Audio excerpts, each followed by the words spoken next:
ওরা তো ফইরা হোস্টেলে ছিল, আসিম মামু সজীব হোস্টেলে ছিল, টাকা পাইতো না ভাড়া করতে, সার্জিস আলম 2 টাকা ছিল না, ট্রেনে করে চিত্রা এক্সপ্রেসে করে রংপুর যেত।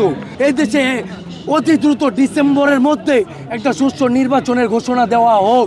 তারা এনসিপি উপদেষ্টা হয়েছে, কেমন হয়েছে? আমগো রক্তের বিনিময় হয়েছে। আমার বন্ধু পরভাবে ফুল ব্যক্ত ফুল বিক্রি করতো সিভিল এভিয়েশনের সামনে, এই ফুল আনার ছেলে মারা গেছে, তার ফ্যামিলিরে 1 লক্ষ টাকা যদি ক্ষতিপূরণ দিত তাহলে একটা ব্যবসা বাণিজ্য করে খাইতে পারতো। একটাই ছেলে ছিল, কোনো ক্ষতিপূরণ পাইছে? পায় নাই।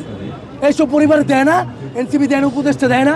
কাগরে উপদেষ্টা মুক্তিযোদ্ধা ইয়া জুলই সনদ দিব কি এটি কোন যে দৈরা মইরা লয়ে আহে, আগে দেখতে হইব, জানতে হইব।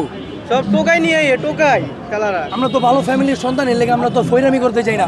ওরা তো ফইরা হোস্টেলে ছিল, আসিম মামু সজীব হোস্টেলে ছিল, টাকা পাইতো না ভাড়া করতে, সার্জিস আলম 2 টাকা ছিল না, ট্রেনে করে চিত্রা এক্সপ্রেসে করে রংপুর যেত। আর BMW তারপরে 100 গাড়ি ভাড়া করে যায়, কই পায় টাকাগুলো? কইতে পায়? এটা কি উনুস দেয় না? এটা কি আমাদের সেনাপ্রধান ওয়াকুরুজ্জামান সাহেব কি দেখে না? তাদের কাছে একটা বোধ এটা দেখেন। আমাদের দেশে আমি চাই ব্যক্তিগতভাবে দেশের মানুষ, আমি একজন দেশের নাগরিক, আমি একজন ভোটার হিসাবে, আমি দেশের নাগরিক হিসাবে, দেশের সন্তান হিসাবে, এবং আমার দাদা ছিল মুক্তিযোদ্ধা সন্তান হিসেবে বলতে চাই, এই দেশে অতি দ্রুত ডিসেম্বরের মধ্যে একটা সুষ্ঠু নির্বাচনের ঘোষণা দেওয়া হোক।